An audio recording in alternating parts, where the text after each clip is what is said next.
Guys, kabit tayo ng rain visor. Ito. Para dito sa Vios. Binili ko lang to sa Lazada. 690 induction type. Okay naman yung quality niya. Ayan, mayroon na rin siyang double-sided tape nakasama.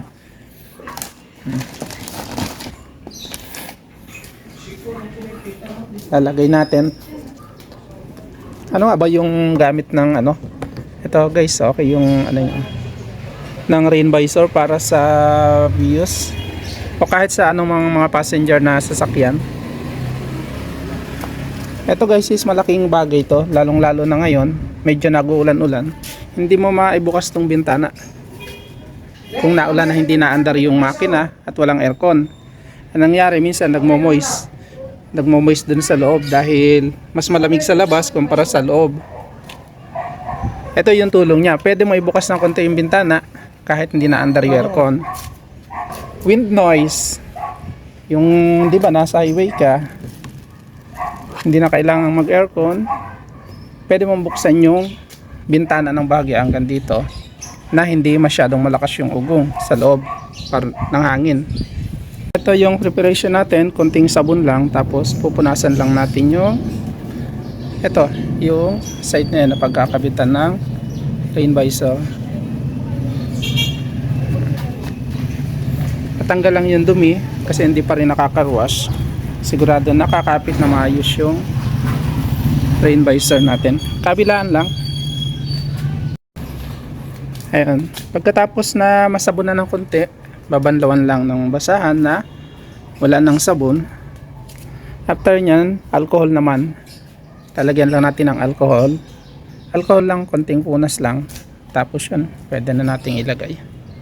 Ibot lang, lahat yan. Yung lagayan lang yan. Para sigurado nakakapit yung double-sided tape. Dito sa Gen 4, yung rain visor, sagad siya dito. Ayan, maganda hanggang dun.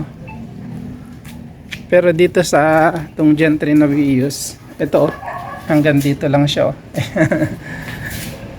Mas maganda dito sa generation 4.5, sagad siya.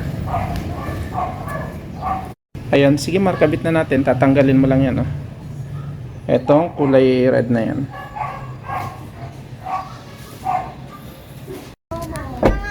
Mas maganda nakabukas.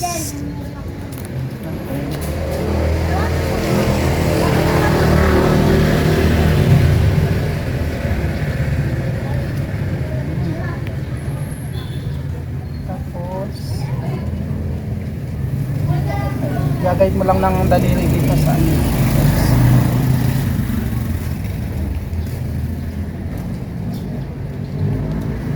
para di ka habang pinakabit mo, kahawak-hawak mo dito kabilaan niya. Ayan, pantay siya. Ayan, nakapantay siya. Dito kapo siya na konting-konti lang, pero pag nakaganon, sakto naman. Kasi dito, pantay lang siya, sakto lang yun. Ayun. Okay na.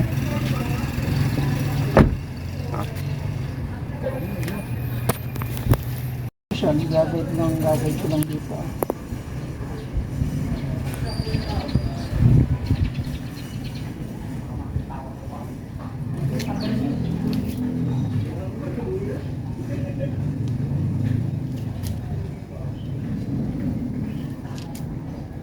Okay na.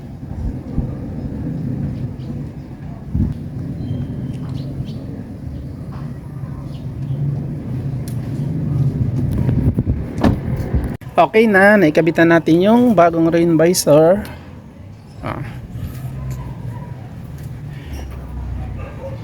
Pati yung yung forma, plus forma siya sa natin sa sasakyan. Tapos syempre yung main purpose niya na pwede mong i-open o ibukas ng bahagya. Lalong-lalo na kung naulan. Kasi di ba pag nakasara tas hindi ka naka-aircon, nagmo-moist dun sa loob.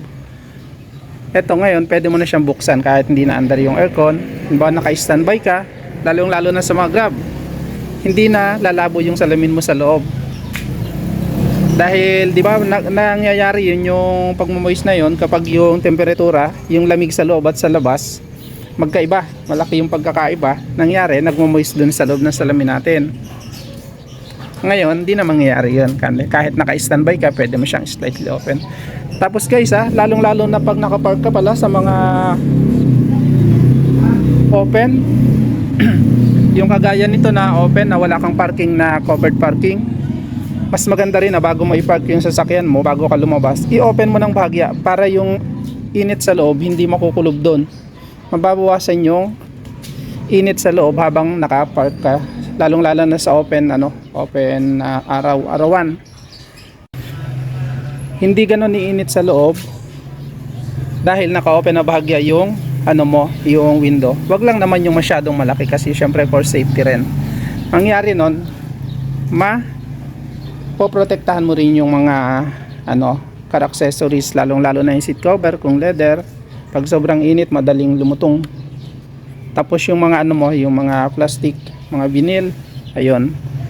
Yun yung maganda. Yun yung isang magandang tip din habang naka-open ka sa open sunlight, i-open mo to. Open mo siya ng bahagya, yung salamin, para hindi maipon yung init sa loob.